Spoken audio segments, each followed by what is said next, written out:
नमस्कार, मैं किरनेश कुमार।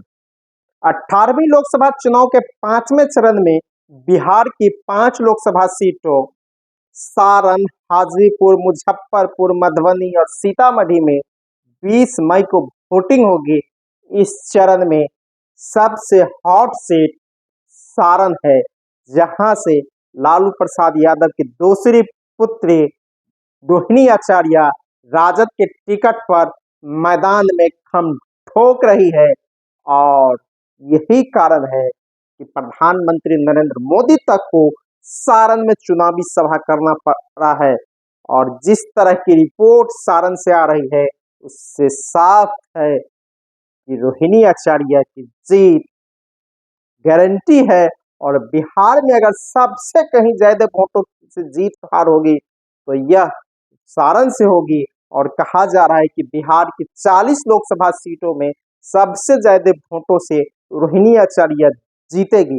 जिस तरह उसके नामांकन में रैली में भीड़ उमड़ी थी और तेजस्वी प्रसाद यादव ने जिस तरह सारण लोकसभा क्षेत्र के अंतर्गत पड़ने वाले सभी 6 विधानसभा सीटों पर अपनी सभा की है और उनकी सभा में लोगों की भीड़ उमड़ी है, खासकर युवाओं की भीड़ उमड़ी है। और जो जातियों का दीवार था, वह दीवार भी पूरी तरह सारण में टूट गया है। और सारण की लड़ाई इस बार अगड़ी और पिछड़ी की हो गई है। जिस तरह भाजपा के लोग लगातार रोहिणी आचार्य पर अटैक कर रहे हैं, उसके नामांकन रद्द कराने की कोशिश की गई। फिर नामांकन रद्द कराने को लेकर पटना हाई कोर्ट में याचिका दायर की गई है। इसके बाद उसके पक्ष में और ज्यादा गोलबंदी होती हुई दिख रही है।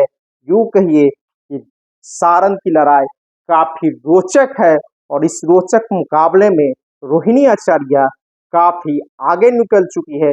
जिस तरह वह लोगों से मिल रही है, लोगों से संवाद कर रही है, कहा जा रहा है कि सारण को दूसरा लालू प्रसाद मिल गया है। जिस तरह वह आम लोगों से मिल रही है, सीधा संपर्क कर रही है, भाया मीडिया नहीं। और उसके रोड शो हो या सभा हो, सभी में लोगों की भीड़ उमड़ रही है।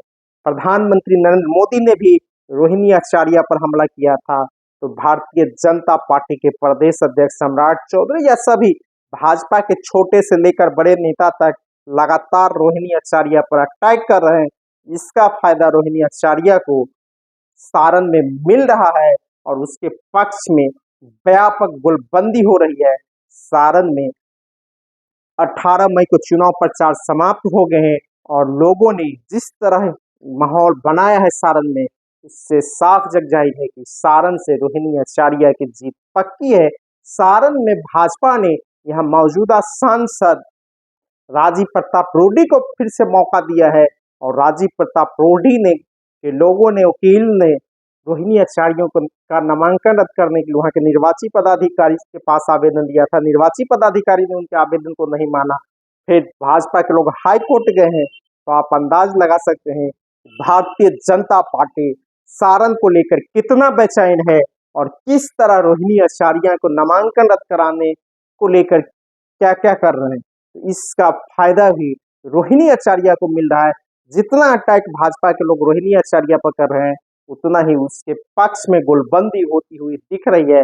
लालू प्रसाद यादव भी संसदीय राजनीति की शुरुआत 1977 में सारण लोकसभा सीट से ही किया था। सारण से ही लालू प्रसाद यादव पहली बार लोकसभा गए। जब वह बिहार के मुख्यमंत्री बने तो कई बार सोनपुर, सारण लोकसभा सीट के अंतर्गत पड़ने वाले सोनपुर विधानसभा का प्रतिनिधित्व किया और वह मुख्यमंत्री के तौर पर भी वहां से लड़ते रहे हैं। तो इसका फायदा भी रोहिणी को मिलने जा रहा है। और जो गोलबंदी रोहिणी के पक्ष में होती हुई दिख रही है, जातियों का दीवार था जो यादव के खिलाफ वहां पहले से लोग थे, लेकिन वह टूट गया है। और पिछड़ों की गोलबंदी पूरी तरह रोहिणी आचार्य के पक्ष में है। और राजीव प्रताप रूडी और भारतीय जनता पार्टी यूं कहिए कि सारण में पूरी तरह घिर गई है, फंस गई है। और रोहिणी आचार्य की जीत सारण से पक्की हो गई है। और जिस तरह लोग रिपोर्ट कर रहे हैं, उससे कहा जा सकता है कि कई सीटें पर महागठबंधन बिहार में जीत रहा है। 25 सीटें कहा जा रहा है, 20 से 25 सीटें महागठबंधन को आएगा। इसमें एक सीट सारण भी पक्की सीट मानी जा रही है। धन्यवाद। मैं किरण।